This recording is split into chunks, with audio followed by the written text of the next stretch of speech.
ఒక్క నమస్తే తెలంగాణ, తెలంగాణ టుడే పేపర్లో మాత్రమే వీళ్ళే పేద ముస్లింలకు ఇఫ్తార్లు ఇస్తారు, పేద ముస్లింలకు తోఫాలు ఇస్తారు, క్రిస్మస్ పండుగలు వస్తే గిఫ్ట్లు ఇస్తారు, తర్వాత ఏమంటారు సామాజిక సేవ అనేదో చెప్పి వాళ్ళకు సమాజానికి మేము ఇంత చేస్తున్నాం అంత చేస్తున్నాం దాన ధర్మాలు చేస్తున్నాం అంటారు. అరే మీకే ఇబ్బంది ఉందంటున్నారు, ఇన్ని వేల రూపాయలతో ఎట్లా చేస్తారు అబ్బా? నాకు తెలియక అడుగుతున్నాను నేను. ఇది మళ్ళీ ఎక్కడ రాదు, ఓన్లీ నమస్తే తెలంగాణ తెలంగాణ టుడే పేపర్లలో మాత్రమే వస్తుంది. అయితే ఈరోజు కూడా నోటిఫికేషన్లు ఆగిపోవడానికి కారణము కాంగ్రెస్ పార్టీ కాదు, కాంగ్రెస్ పార్టీ కాదు, సాక్షాత్తు మందకృష్ణ మాదయ్య గారు అల్టిమేటం ఇచ్చారు. మా ఎస్సీ ఎస్టీ బిడ్డల లెక్క తేలకుండా మీరు ఉద్యోగాలు వేయకూడదు అని. ఆర్ కృష్ణయ్య లాంటి బీసీ నాయకులు మా జనాభా లెక్కలు తేలకుండా, మా వాళ్ళ ప్రమోషన్లు తేలకుండా మీరు నోటిఫికేషన్లు వేయకూడదు, వేస్తే తెలంగాణ రాష్ట్రాన్ని అగ్నిగుండం చేస్తాము అంటారు. ఆ రోజు ఎవరు మాట్లాడలే.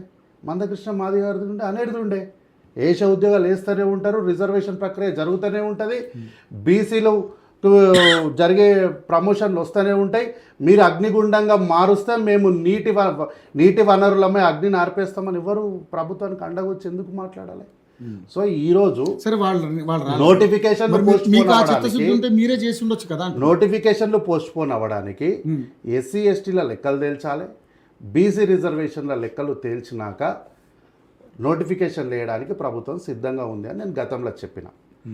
దాని పర్యవసానమే ఈరోజు కేవలం 290 వేసిర్రు, ఇంకెప్పుడు వేస్తారు, ఇన్నున్నాయి అన్నున్నాయి అని అంటే వర్షమైనా ఒక్కొక్క చినుకుతోనే మొదలవుతుంది సార్.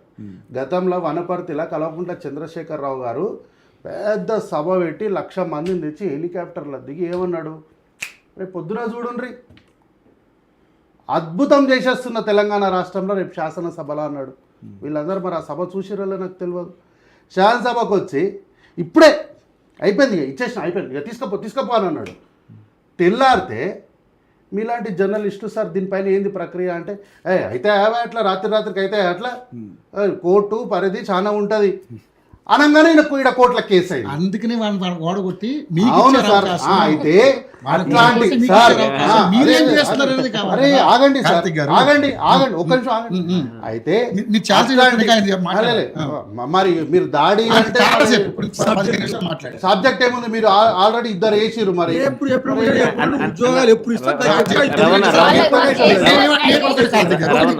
మన సబ్జెక్ట్ మీరు చెప్పినని నిజమా అబద్ధాలు అనేది అబద్ధం అంటే ఇక్కడ కూర్చున్న వాళ్ళు జనాలు ఇక్కడ సబ్జెక్ట్ ని వీడి సబ్జెక్ట్ మాట్లాడి మీరు ఆ సబ్జెక్ట్ ప్లీజ్ అంటే పర్సనల్ గా ఇవన్నీ నోటిఫికేషన్ గురించి మాట్లాడారు. అదే చెప్తున్నా కదా, అది ఇప్పుడు చెప్తున్నాడు. ఇందాక దాకా వేరే మీరు ఆరోపణలు మీరు చచ్చిపోయినరా కాంగ్రెస్ వాళ్ళు అన్నప్పుడు నేనేం మాట్లాడకూడదు, నేను అప్పుడే వేసే నోటిఫికేషన్ వేస్తూనే ఉంటారు, రాస్తూనే ఉంటారు, నువ్వు ఇట్లా ఒర్లేటోని ఒర్లుకుంటూనే ఉంటావు.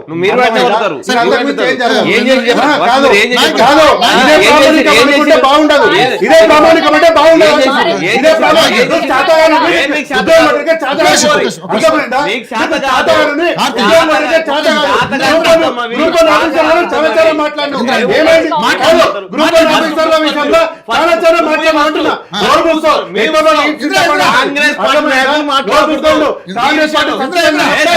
జీవితం చచ్చిపోయింది.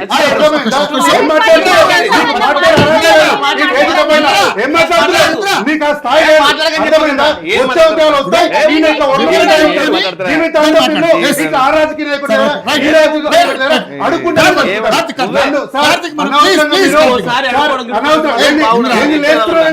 లేస్తే మంచిగా ఉండదు, ద్రోహులు మీరు మీరందరూ అక్కడ పక్కన టీఆర్ఎస్ పార్టీలతో ఊడిగం చేసుకుంటారు. ఏం మాట్లాడుతున్నారు?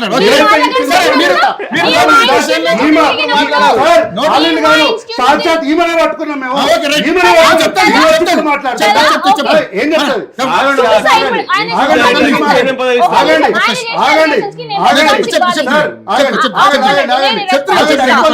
అయిపోలేదు.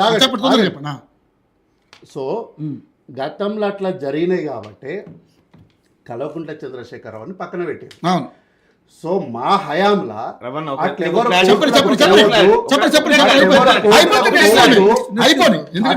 అట్లెవరు కోర్టులకు పోవద్దు, వేసిన నోటిఫికేషన్లు కోర్టులలో నానకూడదు అని చెప్పి నిదానమైన వేసిన ప్రతి నోటిఫికేషన్ కూడా సక్సెస్ఫుల్ గా ముందుకెళ్తుంది. పెట్టిన ప్రతి పరీక్ష కూడా ఎక్కడ కూడా ఒక పేపర్ లీకేజ్ కాదు కదా, చిన్న తప్పు జరగకుండా ఈరోజు మేము ఉద్యోగాలు ఇస్తుంటే ఉద్యోగం అందుకున్న ప్రతి ఒక్కరు కూడా థ్యాంక్ యూ ప్రజాప్రభుత్వం చెప్పి వెళ్తున్నారు సార్ సంతోషంగా. ఇది ప్రజాప్రభుత్వం యొక్క గొప్పతనం సార్. అలానే చెప్తా నేను అలానే చెప్తా. కానీ నేను కాంగ్రెస్ పార్టీ వాళ్ళు చచ్చిపోయినరా అంటే కూడా నేను మౌనంగా కూర్చున్నా అంటే అది నేను వాళ్ళకి ఇచ్చినటువంటి గౌరవం, దాన్ని నిలబెట్టుకోకుండా లేచే ప్రయత్నం చేస్తే ఈ చింతపండు చేస్తాను.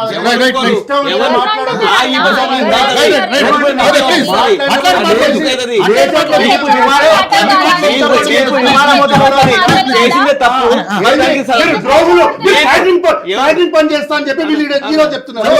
దానిపైన డబ్బులు వసూలు చేసారు.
మీ సంగతి చెప్తాం.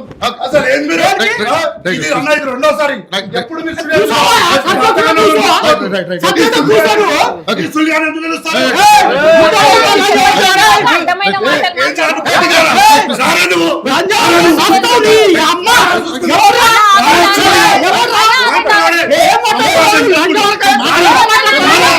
రాను